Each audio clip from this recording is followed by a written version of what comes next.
So when you say reading, for someone who's never been through a reading, who doesn't understand clairvoyance, how would you explain clairvoyance? And will you walk us through how you do a reading? Sure. Yeah. Well, I use the word clairvoyance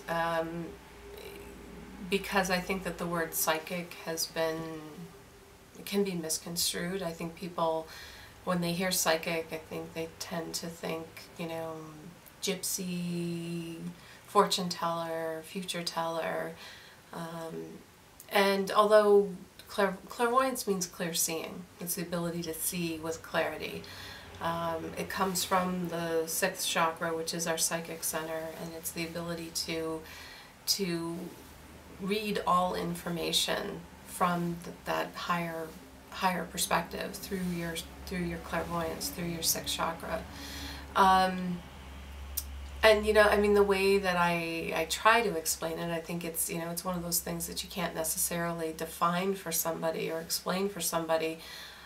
Is that we have our three-dimensional eyesight, which we're very comfortable with, and we don't question it. But if you were to somehow be in some alternate reality where we weren't allowed to have permission to see with our three-dimensional eyesight, and there was somebody sitting next to you that somehow unlocked that ability to use their three-dimensional eyesight and was talking about how they could see whatever it was, that's sort of the same thing with our clairvoyance. We all have it, we actually all use it, we just don't necessarily always acknowledge it.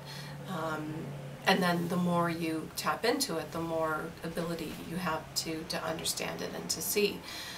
So when I'm doing a reading, I don't have to be in the presence of the person because I'm not looking at them physically, I'm looking at them energetically, which I think is one of the things that people have the most difficult time understanding. Like, you mean I don't have to be there?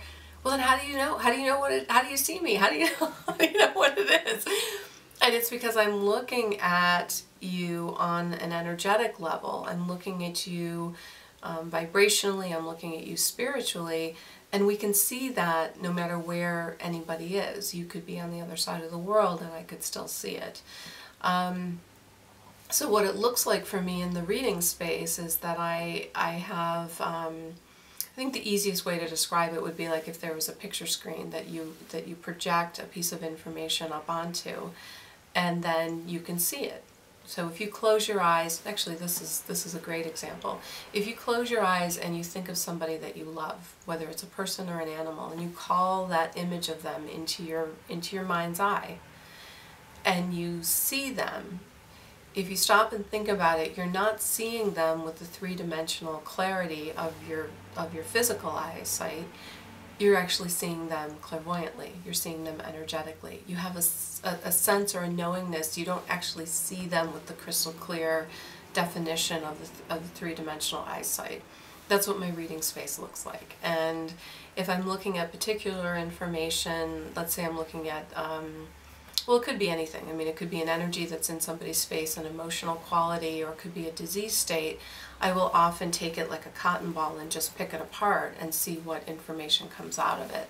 And, the more you develop your reading, the more you get, I think, you have a reading vocabulary, you have an energy vocabulary. So when I see very dark energy in the physical body, that generally relates to pain for me.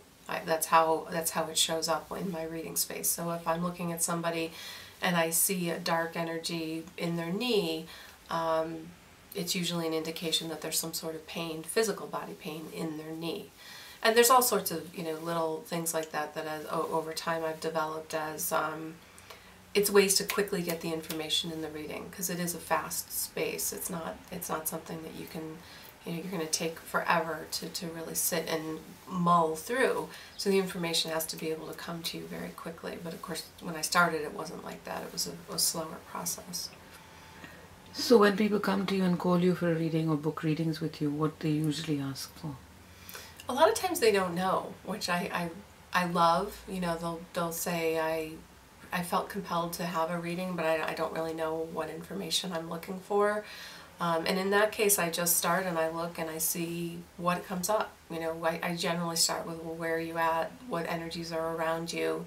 and then from there things unfold. You know, I may see things that are stopping them from moving forward. I may see things that are having an emotional impact on them. The one thing that I don't do in the reading space is future tell. It's not that I can't do it, but I don't do it. And the reason that I don't do it is because we all have many options of what road we're going to take as we move through our life. And it goes back to what I talk about so often about you keeping your own power. If I say to you, here's what's going to happen down the road, you know, you're going to meet a tall, dark, and handsome stranger at the intersection of X and Y, you wait and you look for that moment in time. So you're never in present time.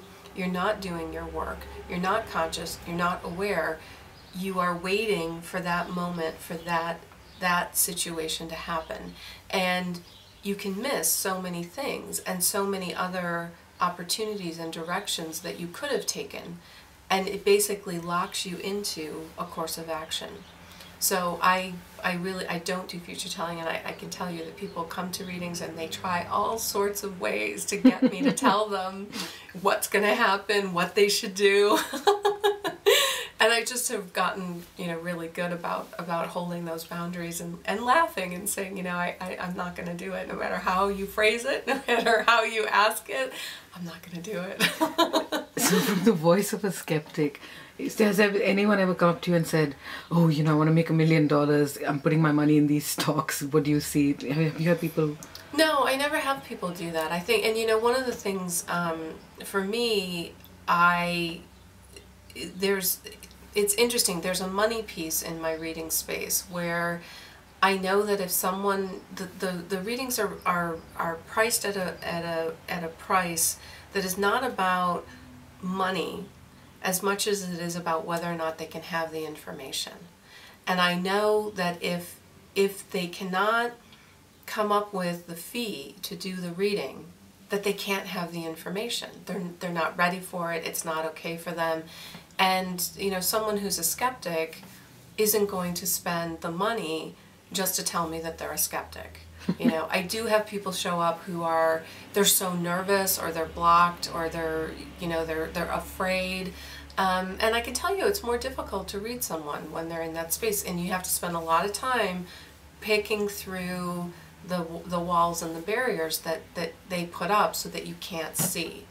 You know, where skeptics are concerned, you know, I kind of turn it back on people. It's like, well, you know, why? A skeptic is always saying, you know, you don't know what you know. You don't know what you know. And I kind of turn it back, and it's like, well, okay, you don't think that I know what I know. Why don't I know what I know? Like, why can't I know what I know? Why can't you let me have my truth? You know, you can have your truth. You can believe that I don't know what I know. I'm perfectly okay with that, but skeptics aren't okay with that. Skeptics need you to conform to their reality, to what they can have and what they believe.